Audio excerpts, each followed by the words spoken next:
You're listening to the Prepper Recon podcast.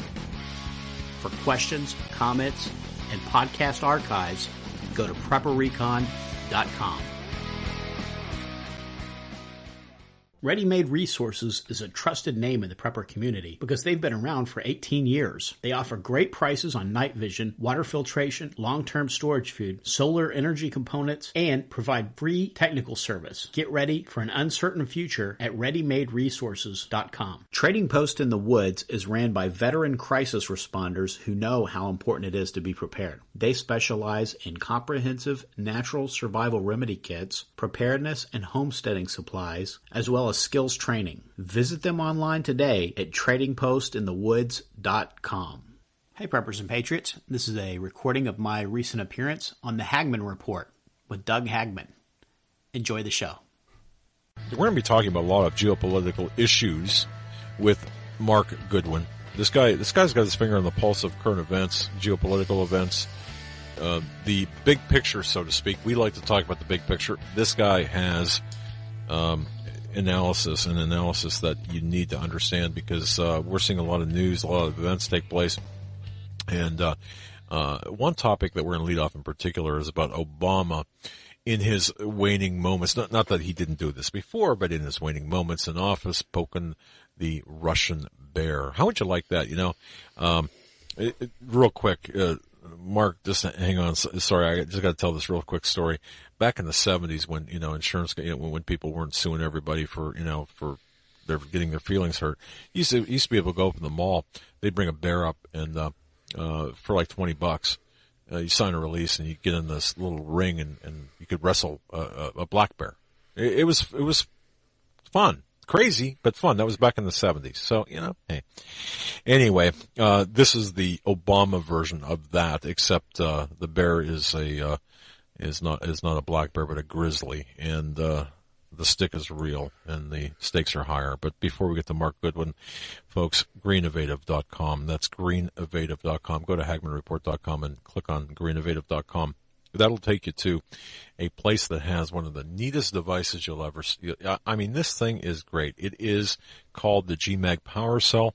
It's a small battery charger. Now, have you been in a position where you run out of batteries, man? Run out of batteries, you can't find because they lose their power and stuff and shelf life and such. Well, Green Innovative, they have a solution. You don't need sun. You don't need anything except a little bit of water and a little bit of salt. You actually put the batteries, rechargeable batteries, in this device. 2 magnesium power pucks power this thing up. In a couple of hours, you have a battery charger. It charges batteries. Greeninnovative.com. This is a must-have, and for your prepper needs. That's greeninnovative.com. Greeninnovative.com. It's made in America. And, hey, look, whether man-made or natural disaster strikes, you're going to need batteries. You're going to need power. This is it. It'll power up your cell phone. Again, EMP safe, no moving parts, 8 ounces, good for preppers. It's the greatest device I've seen in terms of prepper supplies. Greeninnovative.com, greeninnovative.com, or go to hagmanreport.com and click on the link to Green Innovative. Our guest, Mark Goodwin, prepperrecon.com. Mark, thanks for holding out, and thanks for joining us tonight. To be on the Hagman Report. I really appreciate you having me on. Well, I'll tell you something. You're seeing a lot of things.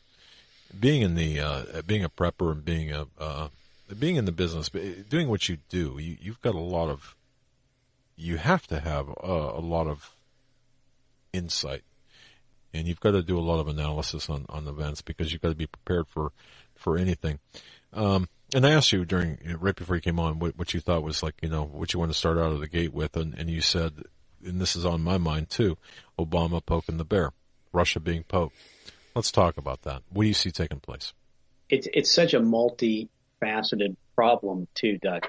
Of course, his threats were concerning his accusations that Russia was interfering with the U.S. elections. Despite the fact that Julian Assange, the founder of WikiLeaks, the person that put the emails out there, has said that the emails came from a person inside the DNC that's just disgusted with everything that's going on inside the the Democratic Party. The DNC haven't denied any of the claims that have been made by these released emails. But anybody that dares report on them, you're automatically labeled as fake news. You can't talk about these horrific, demonic, criminal nature of the things that are going on. They're being talked about in these emails without being labeled a conspiracy theorist, and now it's fake news. Mm-hmm. And these emails, they linked Podesta with satanic sex rituals, stuff that's just we can't even talk about in polite company. And this is just regular stuff that these people are doing all the time. They proved that the mainstream media oversampled Democrats so that Hillary can continue to poll at 5 to 10 points higher all the way through the campaign. So to me, that's fake news. If you're purposely rigging the polls to make your candidate look like they're doing better and to make the other candidate look like the underdog, yep, that's fake news. Absolutely. They revealed the frequency that Bill and Hillary were visiting the convicted child molester Jeffrey Epstein's orgy island. And this is a place where it's widely known among the rich and famous. That's where you can go to have sex with minors. This is just disgusting. Mm-hmm. And once again, anybody who dared talk about it, they're labeled as fake news. You know, the old saying is, "Don't shoot the messenger." You know, Doug, if you're caught leaving a hotel room with another woman, and somebody texts a picture of that to your wife, you can't blame the Russians. You can't blame the alt-right media. You can't blame Julian Assange. If your marriage blows up, you're the only one that's to blame for that. Right. That's a good analogy. Hate when that happens, but no, I'm kidding. But no, that's a very good analogy. You're exactly right. And all of this net, and what concerns me, and we had talked about this in the previous segment, is this net, I believe, that encompasses fake news is growing larger and growing more. The holes are being filled. The gaps in the net are being sewn up tighter to include a lot more topics, including but not limited to what you're referencing here. And yes. We're going to take a quick break, and we'll be right back. The dollar's lost over 90% of its purchasing power since 1971. Silver, on the other hand, has proven to be a very stable form of wealth preservation over the years. And where do you buy silver? Silver.com, of course. Silver.com offers fantastic prices on gold and silver. Check out silver.com today. Whether your plan is to bug out or bug in, CampingSurvival.com has all of your preparedness needs, including fish antibiotics, long-term storage food, and water filters. Use coupon code PREPARECON for 5% off your order at CampingSurvival.com. Yeah, well, go on. You were hitting a good stride there. And and I'm no Putin-phile, but Obama, he's literally poking the bear. And Ted Koppel, who, because anytime we start talking about this type of thing, about cyber attacks and cyber espionage and things like that, that's crazy talk, and that's fake news talk right there. But this was Ted Koppel, one of the left's poster children. He wrote a book called Lights Out, yep, and it focuses on the U.S. Infrastructure's vulnerability to cyber attack. And he claims in his book that the Russians are already inside U.S. SCADA systems.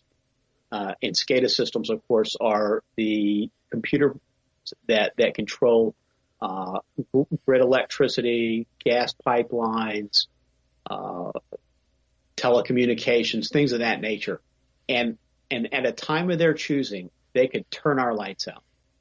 Without an EMP. In other words, just by inserting malicious code? Is that what you're saying? It's already there. It's just sitting there dormant. Okay, so Mark, why haven't they done that yet? Well, I don't think they want a war, at least not as bad as Obama does. Mm. But because I think that, a war would probably give him the reason to say, well, I'm not leaving office. if there were a war going on. But then there's also this thing, and we're seeing it from the snowflakes that are protesting Trump.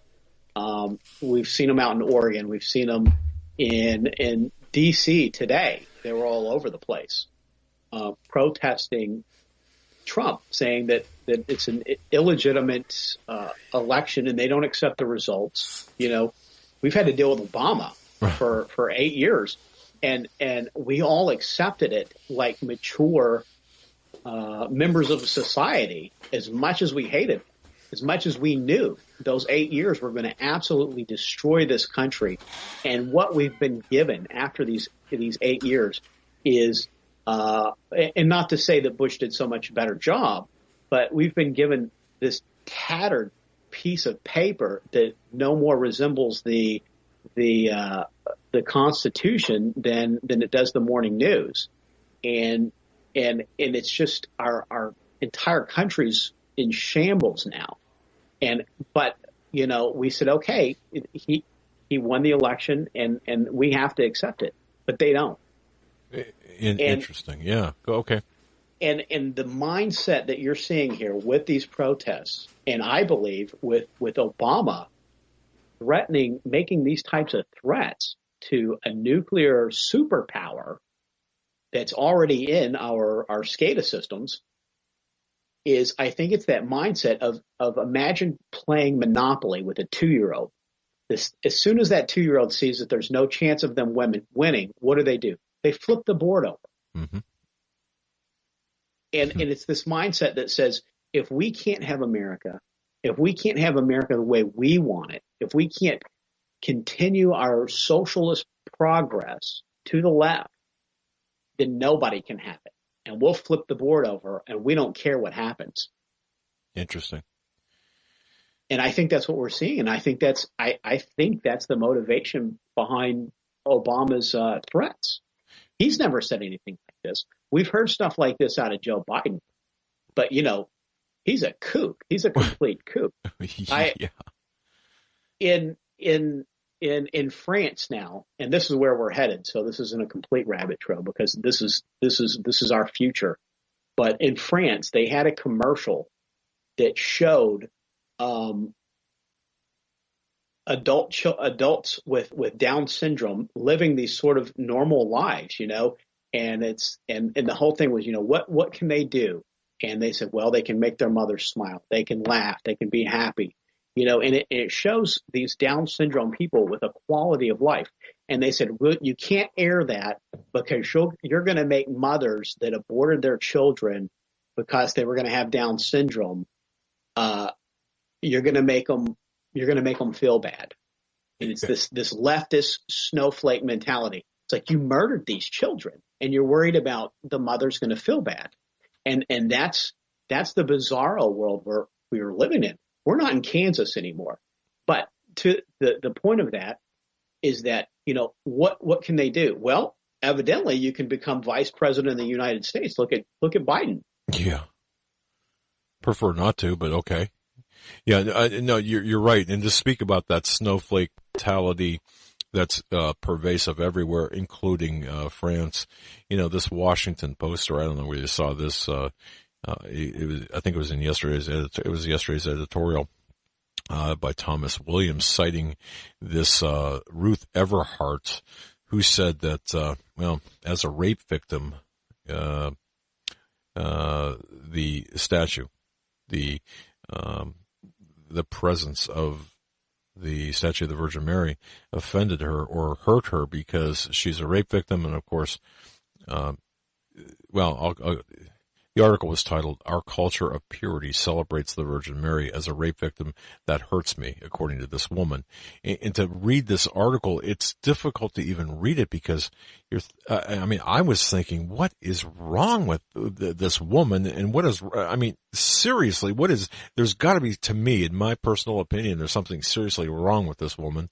Number one, and number two, this mentality that you're speaking of is extremely pervasive, and it's, we're exporting it, we're also importing it, but it's global, and it's insane. And even with the complaining at the various locations, well, in D.C., and of course we had it in Pennsylvania, here in our state capital by the snowflakes, with the electoral vote for Trump. It's incredible. So, yeah, to me, this is it's absolutely incredible. By the way, folks, we're talking with Mark Goodwin, first-time guest, but he's a fantastic, very prolific writer. You got to check his website out.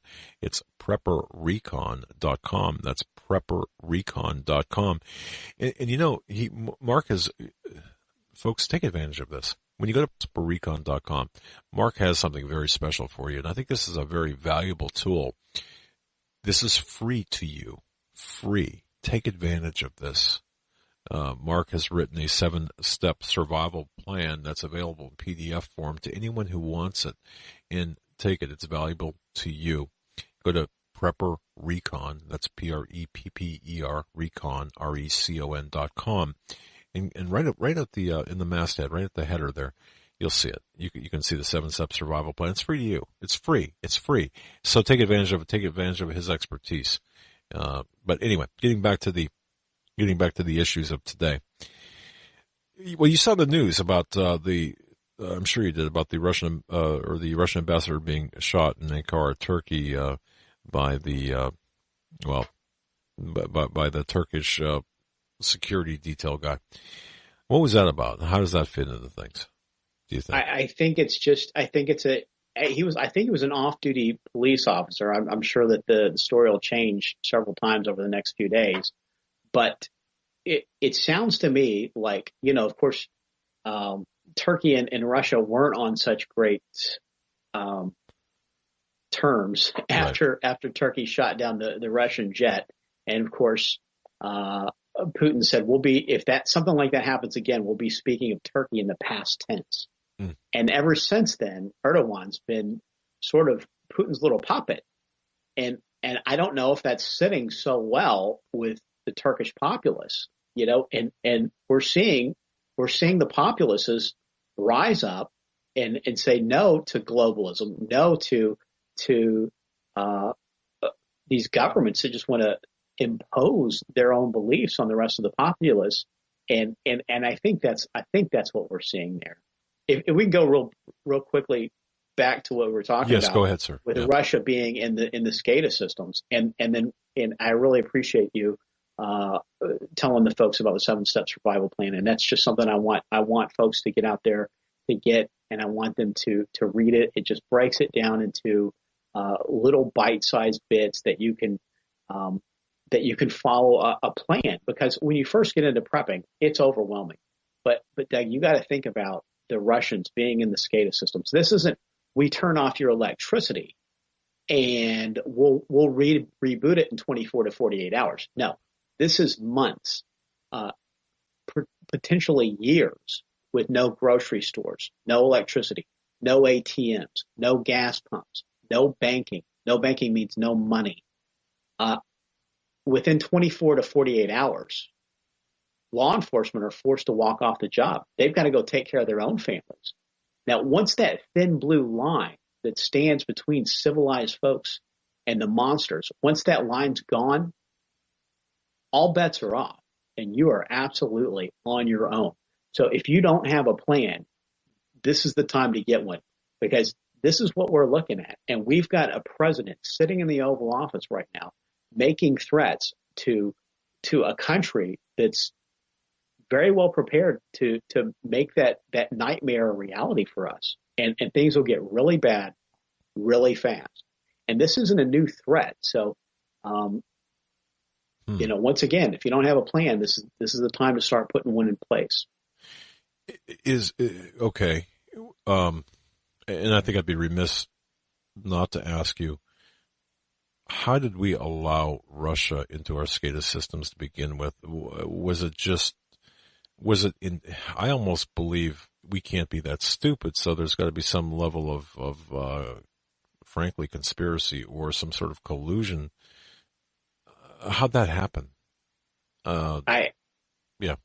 I'm torn. I'm always torn on that one. Is it stupidity or is it planned? And that's the $1 million question every single time.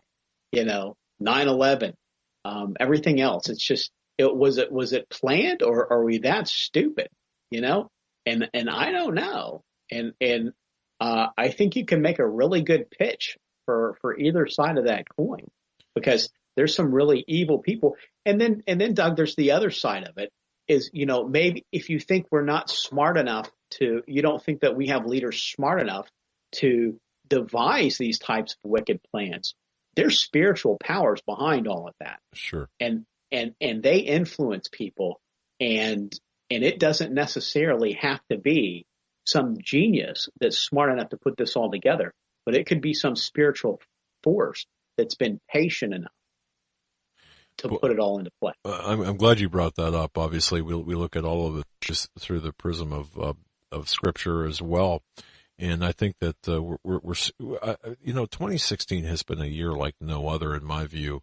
It's been a year of revelation. It's been a year of really a manifestation, I believe, of the spiritual in the physical, and perhaps 2016 is not over yet. So, in a very, very great comment, by the way, observation about that.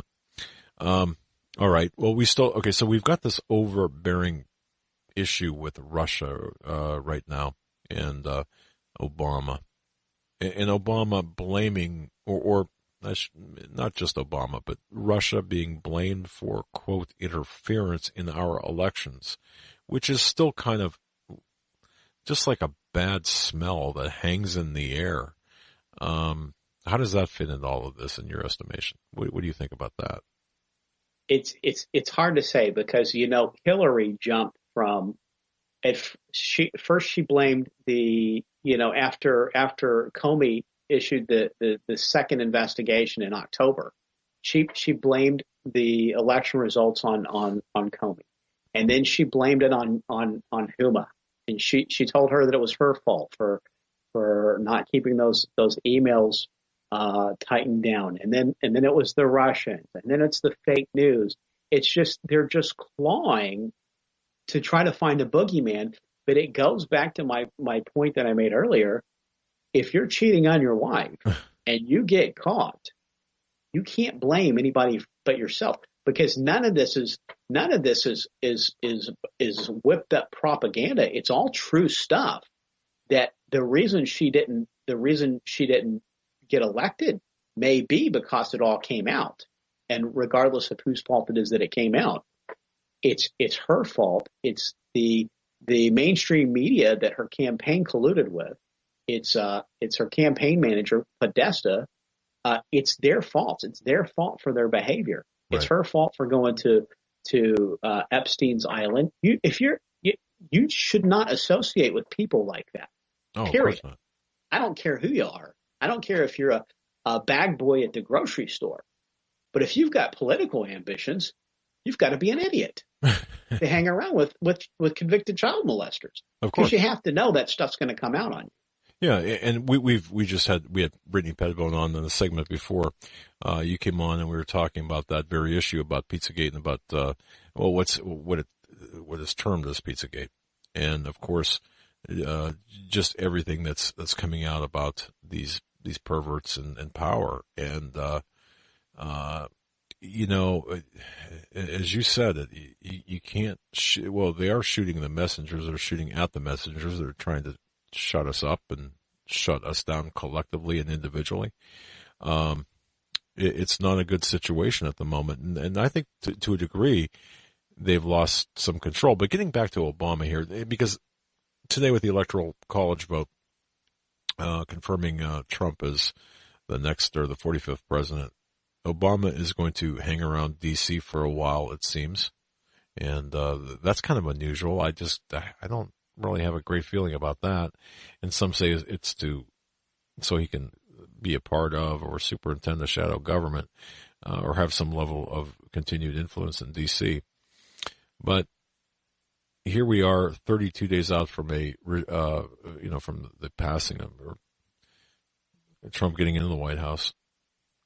In the context of Russia, Obama poking at Russia in the next 32 days, can anything happen? Are you worried about anything happening here in the next 32 days or however long it is between now and the inauguration? I think it's a time to be hyper aware. I had a guest on the Prepper Recon podcast recently, Dr. Peter Pry. Oh yes, he was the nuclear strategist for the CIA for many, many years, and he's been the head of the Congressional EMP Commission, and that's right, it's Congressional Commission. So even though everybody thinks it's a conspiracy theory and something that could never happen, your government believes it's enough of a threat to put together a commission to study the effects and what would happen were there to be an EMP launched, which Russia also has the means to